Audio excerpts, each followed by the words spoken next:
Welcome to the deep dive. Today, we're tackling a topic that's just monumental in scale. We're talking India, its massive population story, and what it all means. It's fascinating, isn't it? A journey from, well, incredibly rapid growth to something much more complex today. The numbers are still huge, obviously, but the dynamics underneath are really changing. Yeah, you think India, you think vibrancy, color, just life everywhere. And now, this reality of being the world's most populous nation, over 1.4 billion people. That really was the big headline, wasn't it? That UN data confirming India had moved past China in 2023. Exactly. It's, Yeah. more than just a ranking changing hands. It feels like a moment that forces a look at everything, the economy, society, the environment, Yeah, decades of policy. absolutely. A real turning point. Not about winning some race, but about how a nation this size navigates its future. The challenges, yes, but also the potential opportunities. So our mission today is to kind of unpack that for you. We've looked at the key numbers, well, sometimes pretty chaotic history of population efforts. It certainly hasn't always been smooth sailing. Right. And then look at where things stand today, the successes, the struggles that persist, and maybe peek into what the crystal ball might show for the future. It's a story with facts, figures, and maybe a touch of the absurd that comes with trying to manage something on this scale. It really highlights that interplay between big national policies and, individual lives, families, cultural norms. Okay, so let's start with those numbers, because they are just staggering. Where do things actually stand? They are. So the figures from 2022 had India at 1.412 billion, just slightly behind China's 1.426 billion then. And then 2023 was the crossover year. That's right. India officially took the top spot. Okay, but here's the bit that feels a bit strange, maybe counterintuitive. Even as India becomes number one, we keep hearing the birth rate is actually falling. How does that work? How can both be true? That's where we get into the weeds of demography. The key figure is the total fertility rate, the TFR. Basically, the average number of children a woman is expected to have. Right. And the latest national data from 2021 put India's TFR at 2.0. 2.0. And why is that number so important? Well, because the replacement level, the rate needed for a population to just replace itself, ignoring migration is generally seen as about 2.1 children per woman. So India nationally is now just below that replacement level. Exactly, just dipped under it. Okay. So if women are having, on average, fewer than 2.1 kids, why are projections still showing the population growing? And growing significantly, potentially peaking around, what, 1.7 billion by the 2060s? Yeah, that's the power of demographic momentum. Think of it like a huge, heavy train that's been speeding up for decades. Okay. Even if you turn off the engines now, that's like the TFR falling below 2.1, the train's sheer weight and speed mean it's going to keep rolling quite a long way before it stops. So the momentum carries it forward. Precisely. India has such a massive base population and, critically, a very large proportion of young people who are now entering or are in their reproductive years. Gotcha. So even if each young couple has fewer children than their parents did, there are just so many of these young couples that the total number of births still exceeds the number of deaths, and that continues for decades. It's the echo effect of past higher birth rates. Exactly that. And you see the evidence in the detailed surveys, like the National Family Health Survey, the NFHS-5, which covered 2019 to 2021. What did that show? It showed that already 23 states and union territories in India are at or below that 2.1 replacement TFR. 23. That's a huge majority of the country's region. It is. It shows real widespread change. You've got states in the south like Kerala and Tamil Nadu and Punjab in the north. They've had lower TFRs for a while now. They've kind of led the way. But then you have these very populous states in the north like Uttar Pradesh and Bihar. Their TFRs are still higher, UP around 2.4, Bihar closer to 3.0. And because they're so huge population-wise? Exactly. Their sheer size means they heavily influence the national average, and they contribute a lot to that ongoing overall growth, that momentum. So the big picture is, total numbers still rising because of momentum, but the speed of the rise has slowed down a lot. Absolutely. If you go back to the 1970s, the annual population growth rate was something like 2.2%. Today, it's hovering around 1%. So from a sprint to more of a jog. Yeah, that's a good way to put it. A much slower jog. But, starting that jog when you already have well over 1 billion people still means adding a lot of people each year. Now, India's been thinking about this population issue for a long time, right? This isn't a new concern. Oh, not at all. They were actually pioneers in this. India launched the world's first government-backed family planning program way back in 1952. 52. Wow. What did that look like initially? In those early days, it was mainly focused on education, spreading awareness about family planning methods, encouraging spacing between births. It was a relatively sort of gentle, persuasive approach. And then things changed quite dramatically, especially in the mid-1970s. Yes, that was during the emergency period, under Prime Minister Indira Gandhi from 75 to 77. The whole approach shifted.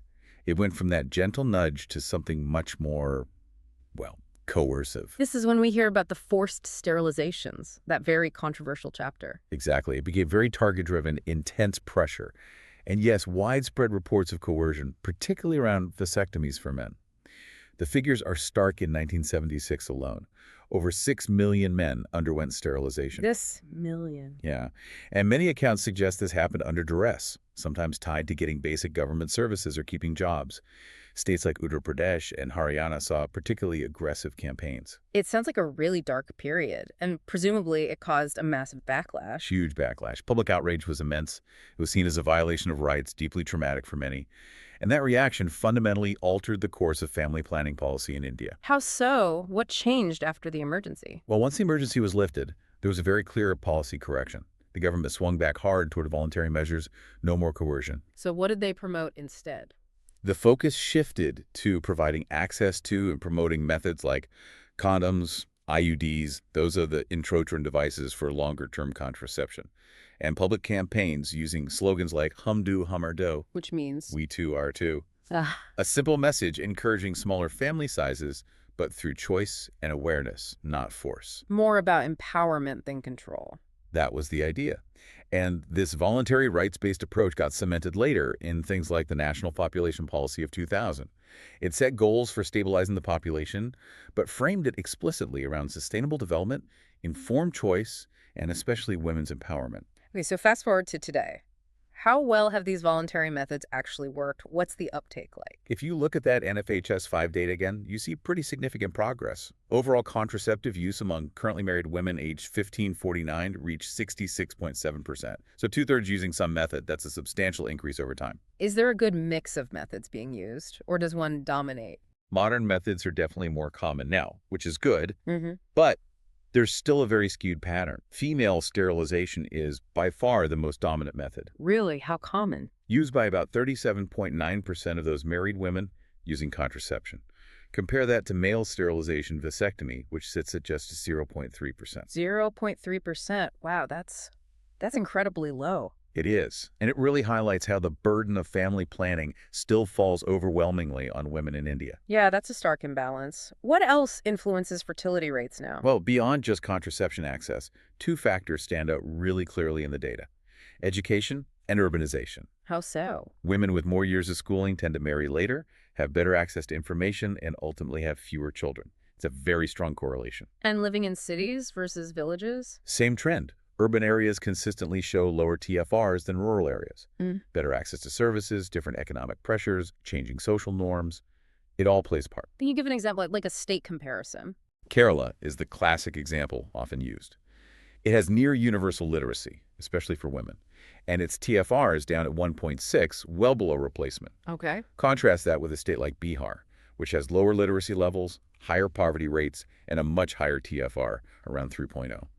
The link between investing in education, health, opportunities for women, and lower fertility seems pretty undeniable. So education is almost like a contraceptive in itself, in a way. You could definitely argue that. Investing in schools seems to correlate strongly with needing fewer cribs down the line. But even with these successes, there must still be challenges holding back faster progress in some areas. Oh, absolutely. You still have deeply ingrained cultural factors at play, especially in many rural communities. There's often still a strong preference for larger families, and particularly for having sons. Why the preference for sons specifically? Traditionally, sons are seen as the ones who will carry on the family name, inherit property, and importantly, provide economic support for parents in their old age. It's like a traditional retirement plan. This can lead couples to keep having children until they achieve the desired number of sons. That's a powerful cultural driver. And what about actually getting services? Is healthcare access even across the board? No, not at all. It's quite patchy. Particularly in remote rural areas, you might find clinics that are understaffed or they run out of contraceptive supplies, or the health workers lack adequate training. Consistent, reliable access is still a challenge in many places. Now, there's another layer to this whole story, a really political one, the issue of delimitation. Can you explain that? Yes, this is a huge political flashpoint right now, potentially very divisive. Delimitation is basically redrawing the boundaries of constituencies for parliament and state assemblies. And allocating seats based on population. Exactly. The number of seats a state gets in the national parliament is supposed to reflect its population size. The process has been frozen for decades, but it's due to happen based on the next census figures. So what's the controversy? The big concern, especially voiced loudly by leaders from southern states like Tamil Nadu's M.K. Stalin, is this. The southern states have generally been much more successful in controlling their population growth. Their TFRs are low. Right, they followed the national policy goal. Precisely. But now they fear that because their populations haven't grown as fast as some northern states like UP and Bihar, they'll actually lose seats in parliament during delimitation. So they get penalized for their success in population management. That's exactly how they see it. That the states whose populations grew much faster will gain political power and influence at the expense of the states that achieved lower growth, often linked to better development indicators like education and health. It sounds like we're rewarding the states that sort of ignored the memo while the ones who did well lose out. It creates a real political headache, and you could say a moral dilemma too. How do you balance democratic representation based on numbers with rewarding developmental progress? It's a very tricky balancing act. Definitely a moral dilemma wrapped in a political headache is a good way to put it. Okay, so looking forward then, what does this huge population mean for India's future trajectory? Well, it presents both massive challenges and potentially enormous opportunities. That projection of peaking around 1.7 billion by 2064, that's a lot of mouths to feed, people to house, resources needed. That's the challenge side. And the opportunity side? That's the famous demographic dividend. Right, the idea of having a massive, young, working-age population. Exactly.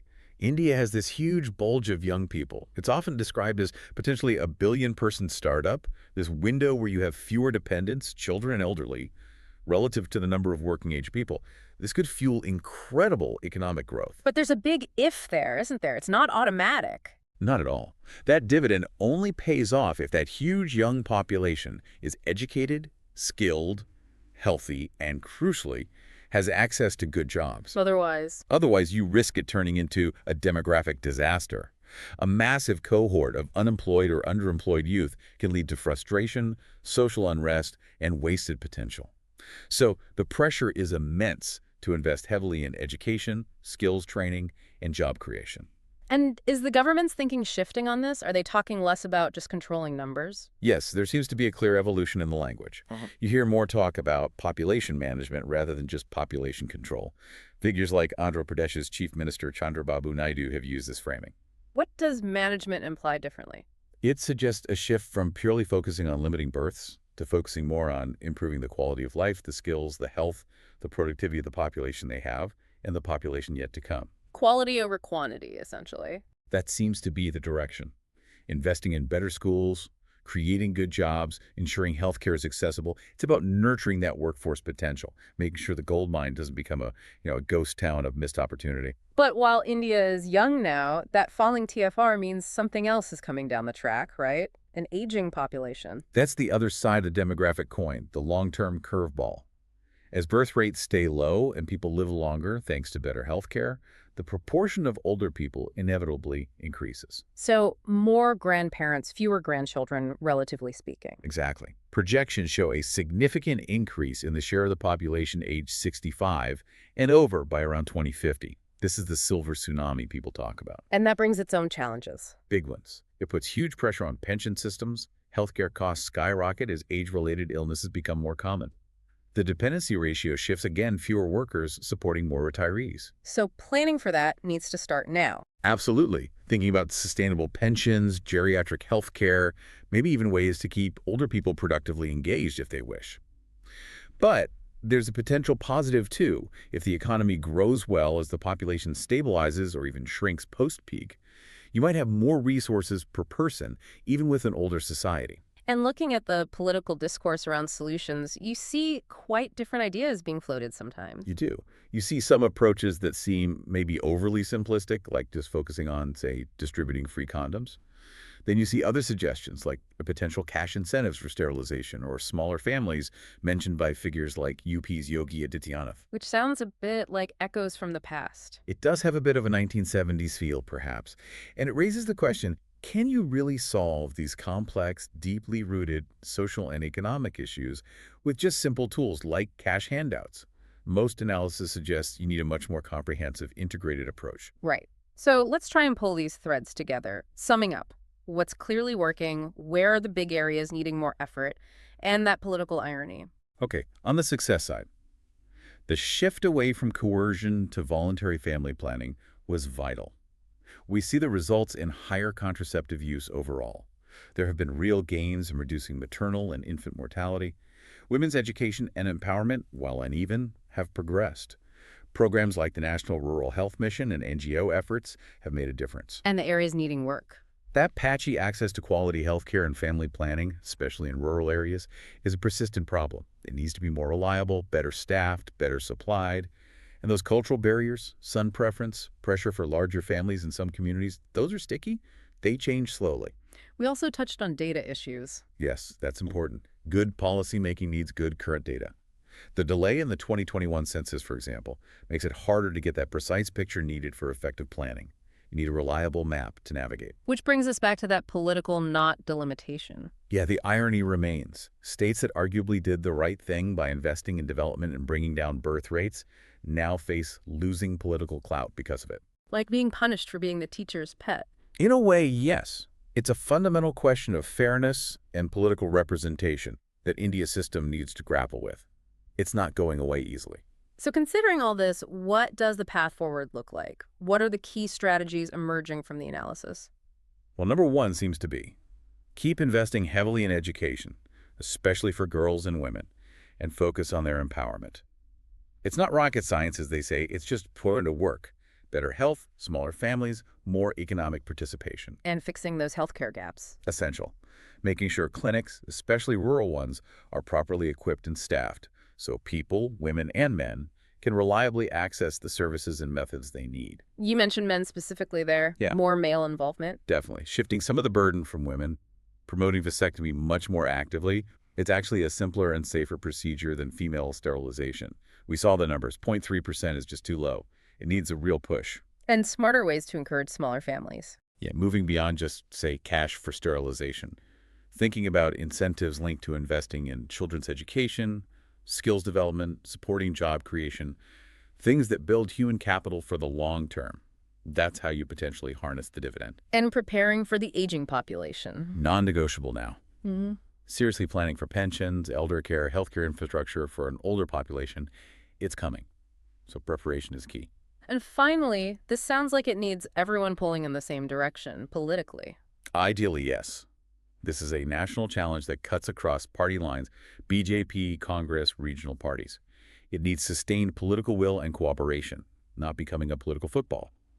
A federal approach that respects state differences but aims for national goals seems crucial, avoiding a, political soap opera over it. So quite a deep dive we've taken into India's population roller coaster. It really has been a journey pioneering efforts, that dramatic, difficult period in the 70s, and now this incredibly complex present trying to manage for the future. It really is a story still unfolding, isn't it? It's moved beyond just trying to control numbers to this much bigger question.